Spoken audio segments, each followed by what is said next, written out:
स्वागत आपके द्वारा किया गया है।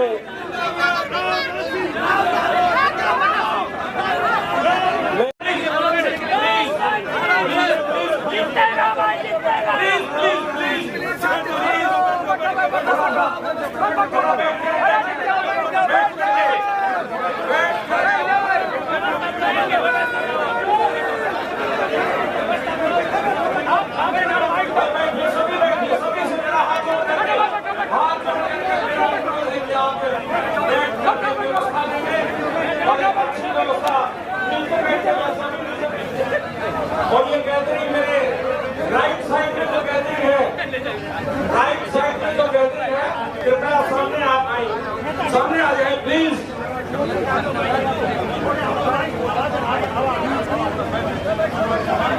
अब स्वागत के कड़ी में ज्यादा लंबा समय नहीं लेकर के आरंभ कर रहे हैं भाई राजेंद्र।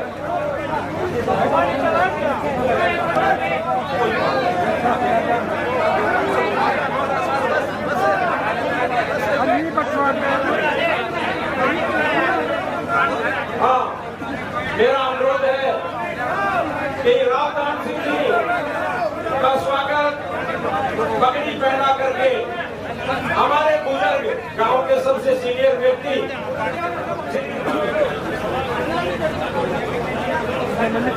और ये रामदान सिंह जी को ये पगड़ी पहना करके स्वागत किया गया। ये डीजे जो है रास्ते में खड़ा है, ये इसको साइड में कर दीजिए। ये ट्रैफिक जो जाम हो रहा है, डीजे वाले से मेरा अनुरोध है कि वो कांग्रेस का हाथ के ऊपर निशान का वो बटन दबा करके और इनको यहाँ यहाँ से विजयी बना करके यहाँ से भेजें, क्योंकि ये आपके लिए एक स्वर्णिम काल है। इससे पूर्व जो है हम 10 वर्षों से इस व्यवस्था को झेल रहे थे, हमारे विकास में बाधा आ रही थी, हमारा विकास नहीं हो रहा था। और आज हमें उस नेता की जो यहाँ छोटी सीट के ऊपर हुआ करते थे राव दान सिंह जी, तो आज इनको बड़ी सीट के ऊपर यहाँ से विजयी बना करके भेजेंगे, ऐसा मेरी जनता से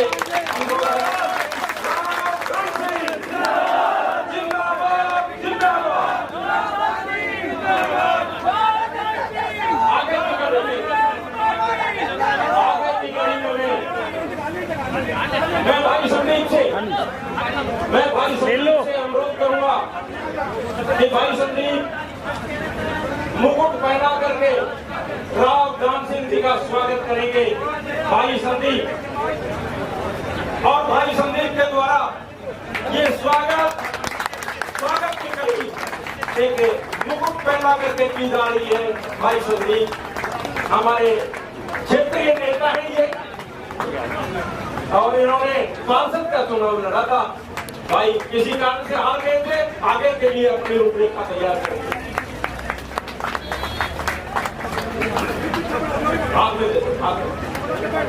आगे के लिए मैं भाई सफाई कर्मचारी यूनियन के प्रधान भाई पवन जी से अनुरोध करूंगा कि भाई पवन जी स्वागत करें।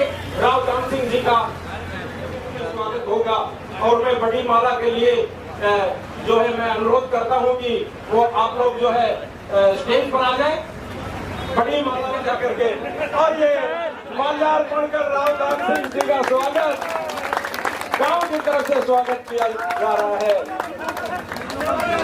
और ये टीम से मैं ये कहूंगा, इसी प्रकार से जो आप स्वागत कर रहे हैं, ये 5 दिन का समय है।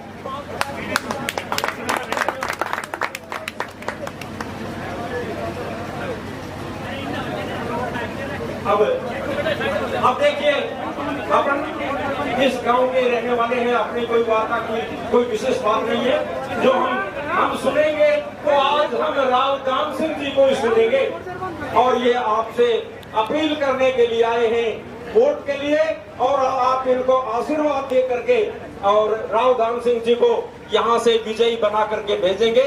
मैं अनुरोध करता हूँ राव दान सिंह जी से कि अपने आप मुखारबिंद से अपने शब्दों से जनता को लाभान्वित करेंगे। और आगे के लिए भी मैं आपसे आश्वासन आपसे ले रहा हूं कि इस जनता के लिए आप कसर नहीं छोड़ेंगे। हम जो है विकास के लिए हम विकास चाहते हैं आपसे।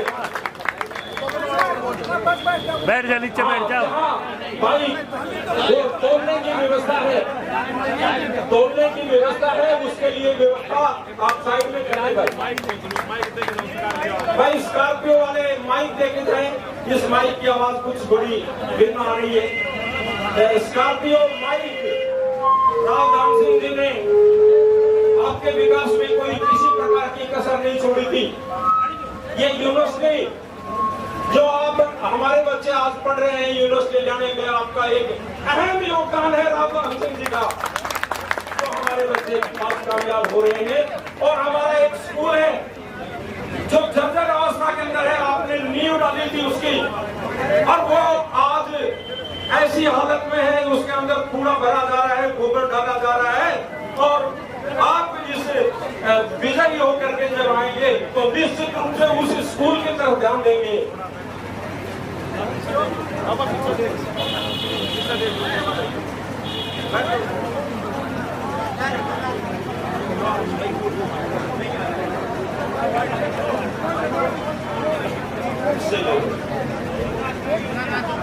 भाई मेरा पुनः माइक के लिए अनुरोध है कि माइक दूसरा दे दें। हैंड फ्री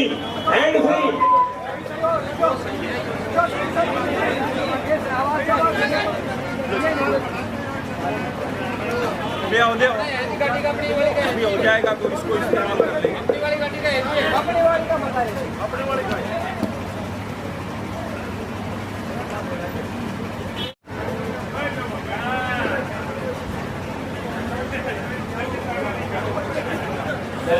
आए हुए सभी सम्मानित नेतागण, थोड़ा पीछे दिखाना पड़ेगा, पीछे थोड़ा रास्ता रेंज कर जाते हैं। यहाँ पर पधारे हुए सभी आस पड़ोस के गांव से सभी आए हुए सरपंच, पंचायत, नंबरदार साहिबान, जिला परिषद में ब्लॉक समिति के सदस्यगण, जहाँ तक मेरी आवाज पहुंच रही है, मेरी आदरणीय माताओं, बहनों, सम्मानित बुजुर्गों, नौजवान साथियों, प्यारे भाइयों और प्यारे बच्चों, सर्वप्रथम तो मैं अपने इन सभी गांवों का दिल की गहराई से धन्यवाद करता हूं कि इतनी गर्मी के बावजूद आज आपने इतनी गर्म जोशी से हम सब का स्वागत किया और इस बात का एक एहसास कराया कि हमारे नौजवान बच्चों के अंदर आज भी जज्बा उससे ज्यादा है, जो न गर्मी की परवाह करते हैं न सर्दी की। और यही एक जज्बा एक सच्चे किसान और एक सच्चे जवान के बेटे में होता है, जो आज हमें देखने के लिए मिला। उसके लिए आप सबका बहुत बहुत धन्यवाद। आपने बहुत पसीना भी बहाया, लेकिन मैं एक विश्वास आपको दिलाता हूँ कि आपका ये बहाया हुआ पसीना आने वाली 4 जून को एक नया रंग लेकर जाएगा, जो आपके सामने है। सम्मानित बुजुर्गों, आप सबको मालूम है कि आने वाली 25 तारीख को भारतीय लोकसभा के चुनाव होने जा रहे हैं और इन चुनाव में आपको अपने जनप्रतिनिधि का चयन करना है कि किसे आप अपना जनप्रतिनिधि सत्ता के से चुनना चाहते हैं। मुझे आपके आशीर्वाद से शीर्ष नेताओं तो भूपेंद्र सिंह हुड्डा के आशीर्वाद से यहाँ आपके बीच उम्मीदवार बनकर आने का मौका मिला। मैं आप सबका धन्यवाद देता हूँ और ये आशा करता हूँ कि ये बहुत बड़ी जिम्मेवारी का पद है, जो आप लोगों को मैं समझता हूँ पिछले 40 साल में पहली बार देखने के लिए मिला। ऐसे के अंदर आप सब लोगों को ये इलेक्शन, अपना इलेक्शन, खुद का इलेक्शन, हर भाई राहुल गांधी का अनुयायी और जो भूपेंद्र सिंह हुड्डा का सिपाही और दान सिंह का भाई बनकर के काम करेगा, तो मैं समझूंगा कि आपने ये बाजी स्वयं जीत ली। क्योंकि चुनाव में अनेकों चुनाव आपने देखे, अनेकों सरकारें बनाई, अनेकों बार कुर्सियां बदलती रही, नेता बदलते रहे, मुख्यमंत्री बदलते रहे, प्रधानमंत्री बदलते रहे, लेकिन ऐसा चुनाव नहीं देखा होगा जैसा आपकी बात देख रहे। उसका कारण क्या है कि कभी तो हम लड़ते थे 1971 के युद्ध के ऊपर, कभी हम लड़ते रहे गरीबी हटाओ पर, कभी हम लड़ते रहे सैनिक इंडिया के ऊपर, कभी राइजिंग भारत के ऊपर, और कभी पुलवामा जैसी घटना के बाद में राष्ट्रवाद के ऊपर, कभी कारगिल के युद्ध के ऊपर। मेरा कहने का मकसद यह है कि मुद्दे अनेक थे और इलेक्शन एक था, लेकिन अब की बार का इलेक्शन एक ऐसे बिंदु पर है जिसकी ना आपने सोची थी ना हमने सोची। सबसे पहला क्या है कि लोकतंत्र को बचाओ और दूसरा है संविधान को बचाओ। अब आप में से कोई आदमी पूछेगा भाई लोकतंत्र को बचाओ की क्या बात है, वो मैं बताना चाहता हूँ। आप जितने भाई भी यहाँ बैठे हैं सारे एक से एक समझदार, पढ़े लिखे हैं, सब जानते हैं। तो मुझे ये बताइए, आज से पहले क्या कभी सिटिंग चीफ मिनिस्टर को अपने ही घर से पीछे के चोर दरवाजे से भगना पड़ता है और वो एयरपोर्ट नहीं जाता क्योंकि उसे रास्ते में अरेस्ट कर लिया जाएगा? वो दिल्ली से लेकर झारखंड हजारों किलोमीटर का सफर बाय रोड तय करता है। क्या किसी सिटिंग चीफ मिनिस्टर को चीफ मिनिस्टर रहते हुए जेल के कोठरी में रहना पड़ता है, जो अभी 4 दिन पहले जमानत पर आया है? ऐसा कभी नहीं हुआ। और अगर इनके साथ ये है तो आपको और हमको किसी ने क्या गिनना है? हम किस हैसियत में रह जाएंगे? आप ध्यान करें, छोटी सी घटना घटती है, आप कहते 112 पे फोन कर दो, नहीं कोई सुनता तो SHO को फोन कर दो, नहीं सुनता तो SP को फोन कर दो, नहीं सुनता तो IG को फोन कर दो, नहीं सुनता तो DG को फोन कर दो, DG भी नहीं सुनता तो चीफ मिनिस्टर को फोन कर दो। अब चीफ मिनिस्टर जब भग रहा हो डर के, तो मुझे बताइए किसको कहेंगे आप? क्या ये प्रजातंत्र है? नहीं है। यही बात है, इसी बात की लड़ाई है। अगर हमसे चूक हुई तो अगली बार पता नहीं आप लोगों को वोट डालने का अवसर मिलेगा या नहीं मिलेगा, ये भी मैं गारंटी से बताता हूँ। रही बात संविधान की, ये कहते हैं कि दूसरा संविधान बचाओ। संविधान बचाओ की क्या बात है कि इन्होंने कहा 400 पार। 400 पार का मतलब ये है तो ये जुमला, जैसे पिछले इलेक्शन में विधानसभा में इन्होंने कहा 75 पार और आई 40। इनका 400 पार में आएंगी 150 और 180। ये देख लेना, आप नजर देखना कैसा आएगा। लेकिन ये कह रहे 400 पार। जब किसी ने उनसे पूछा भाई 400 पार से आपका अर्थ क्या है, बोला 400 पार करने के बाद हमारे पास ताकत आ जाएगी संविधान बदलने की, 2/3 मेजोरिटी हो जाएगी, 2/3 बहुमत हो जाएगा।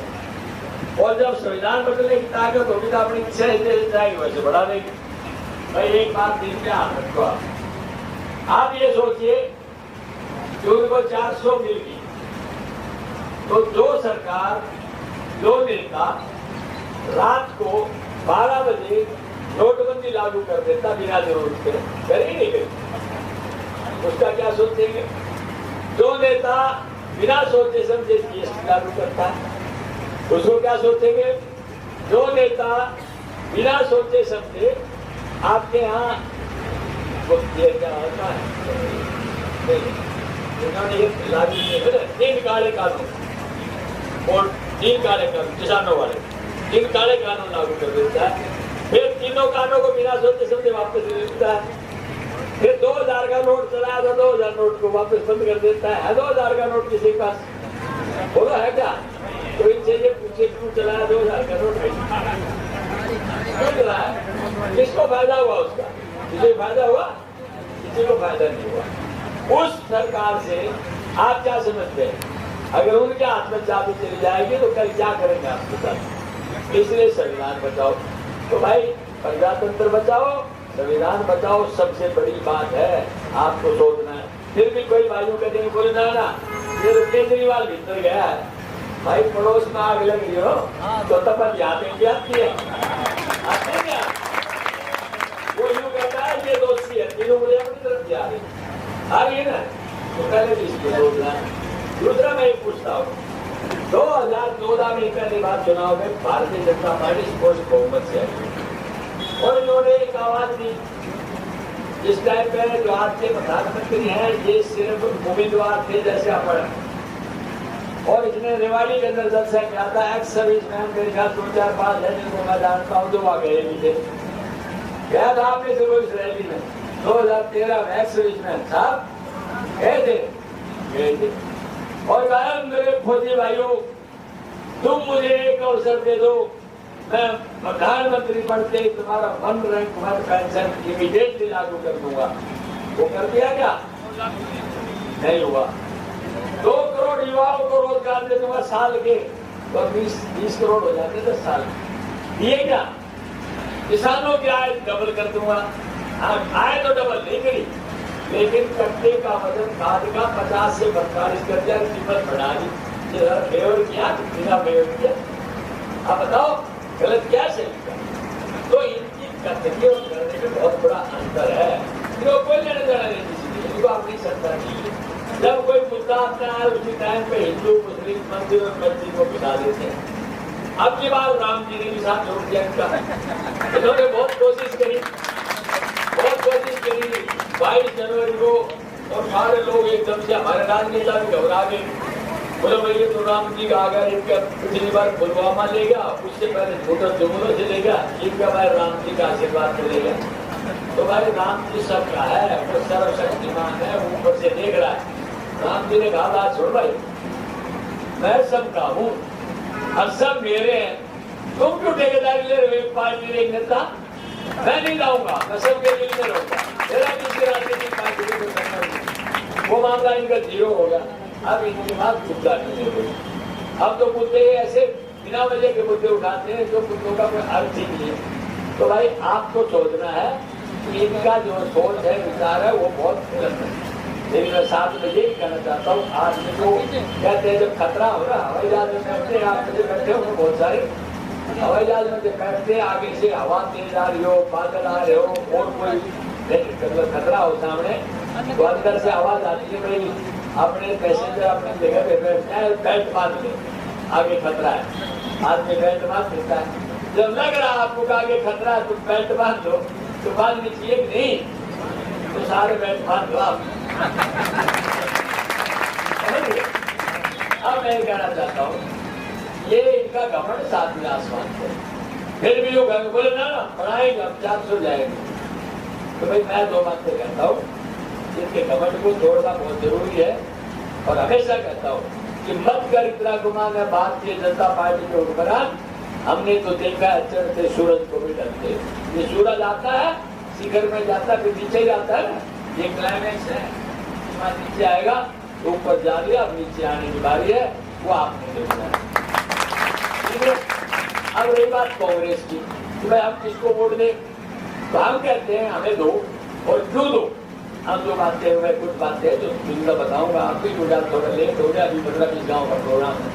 पहला काम, कांग्रेस ने अपने गारंटी पत्र में, घोषणा पत्र में जो बात कही, इन्होंने तो कही, मैं बताता हूँ, इन्होंने जो पीछे के लिए बता दी मैंने, वो नहीं करी। एक बोला जी बुलेट ट्रेन चलाऊंगा, वो नहीं चली।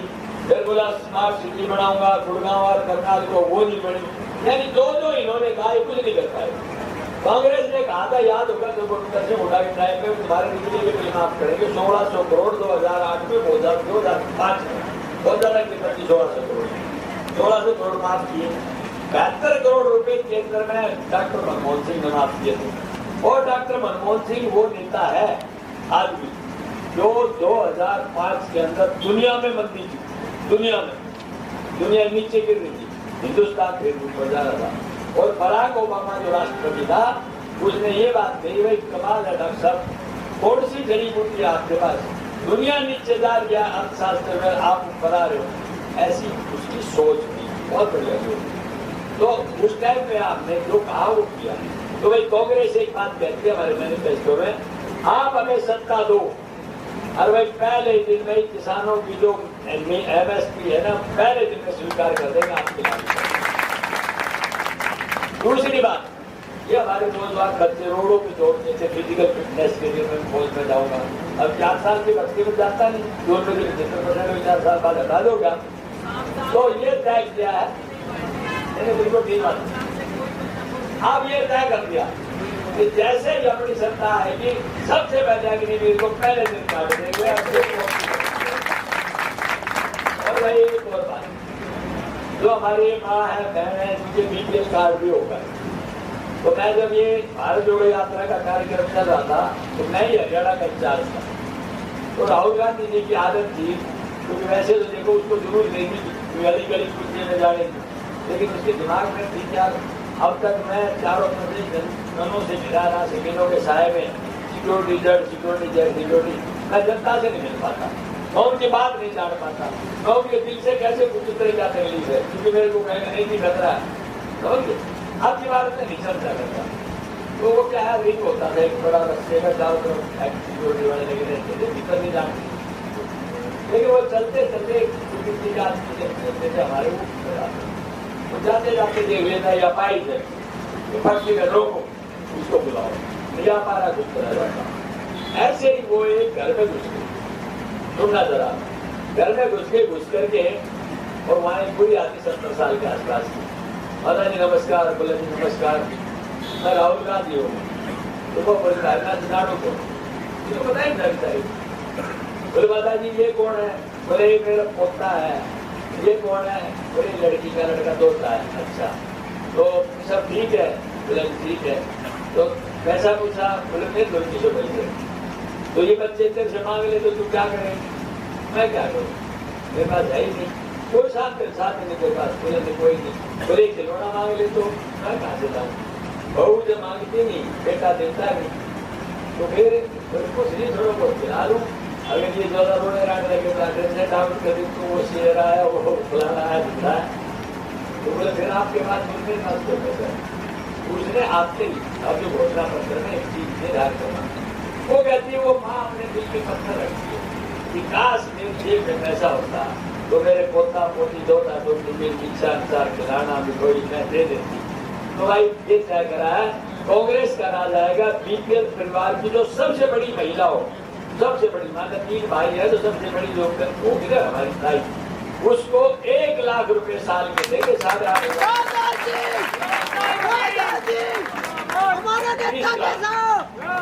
इन्होंने बीपीएल परिवार के ऊपर कहा कि भाई एक आयुष्मान कार्ड है, बीमार हो जाए, भगवान क्या करे कोई बीमार हो, लेकिन बीमार हो जाए तो आयुष्मान कार्ड है 5 लाख रुपए तक का इलाज गवर्नमेंट करती है, लेकिन वो कार्ड सब जगह चलता है। क्यों नहीं चलता? जिस हॉस्पिटल में जाएंगे मेरा पेशेंट है सीरियस, हमने जाओ करो भर्ती करो, फुल बेड मिल जाएगा, फिर बोले आयुष्मान कार्ड है एक दिन छूटता जाएगा, भाई बेड तो नहीं, बोले जाओ तो कह रहे बेड है, नहीं बेड तो कह रहे बेड है, बोले बेड तो है, इसको वेंटिलेटर की जरूरत पड़ेगी, वो नहीं है, बोले वेंटिलेटर भी बता रहे थे, बोले ना उसमें गैस ऑक्सीजन नहीं है, यानी कहने का मतलब यह है वो उसको नाटता नहीं देता उसकी क्या, और वो परेशानी में कोई मर गया कोई बच गया, मतलब कहने का ये रहता है। तो पैनल भी नो, सिर्फ 8 हॉस्पिटल।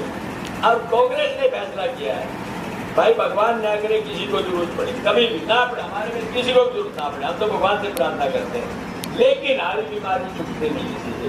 अगर कोई बीमार हो जाए तो भाई 25 लाख रुपए तक का मुफ्त इलाज होगा किसी हॉस्पिटल। छोटी बात नहीं है, बहुत बड़ी बात है। फिर उसके बाद आप आ जाओ हरियाणा सरकार की, भाई हरियाणा सरकार में तो आप इसको जो 31 बुढ़ापा पेंशन ही जाऊँ तो बीजेपी का 31 तो जेजेपी का नहीं जाऊँ तो वो बिल भी लिए, राहत भी लिए, फल भी लिए, अब कोई 31 आए नहीं, कोई 51 आए नहीं। कांग्रेस कहती है अब 6 लाख देंगे, 18,000 हो गए, बुढ़ा बुढ़ी चाइनी की जिंदगी बता सकते हैं, कोई बता सकते हैं। अरे भाई सिलेंडर तो रोड़ा है, आपके 1100 रुपए तक का सिलेंडर हो गया, ये बीजेपी वाले लोग 400 रुपए का सिलेंडर था, कंपनी उतारने में हाई महंगाई, और ये मोदी के नारे लगाता था बहुत बुरी महंगाई, बीमार मोदी सरकार, ये नारा था।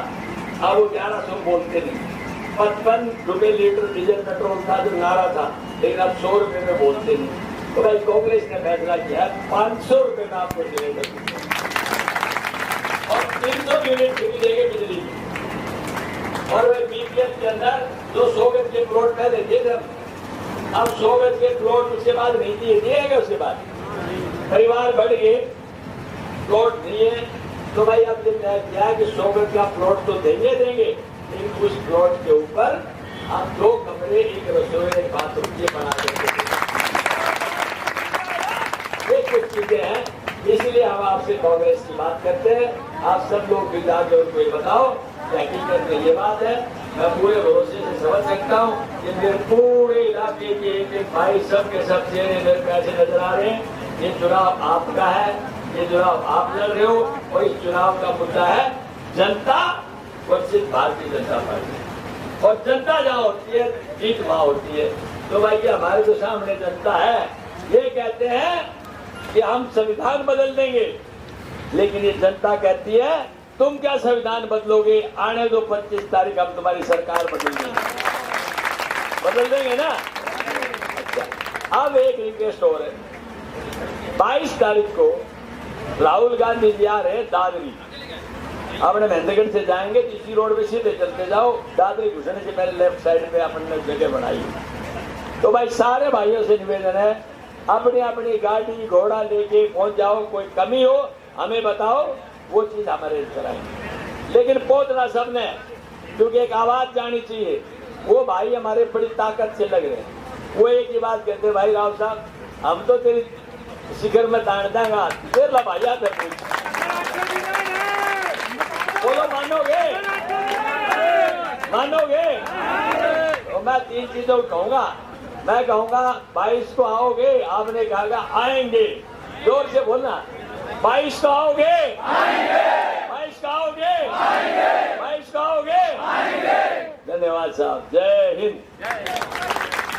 और आपने मान सम्मान की पगड़ी दी, सम्मान किया, उसके लिए सारी ग्राम बस्ती, सभी गांवों का, सास पड़ोस का, सब भाइयों का धन्यवाद।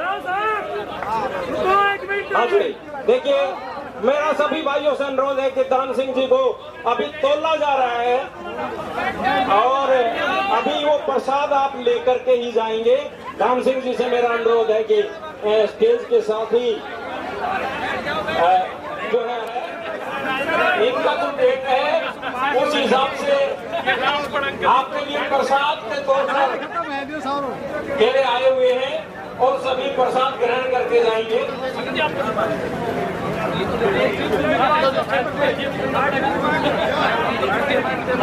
अब देखिए राम सिंह जी डिपार्चर की तरफ है और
जिंदाबाद जिंदाबाद जीतेगा भाई जीतेगा दान सिंह जीतेगा जीतेगा भाई जीतेगा।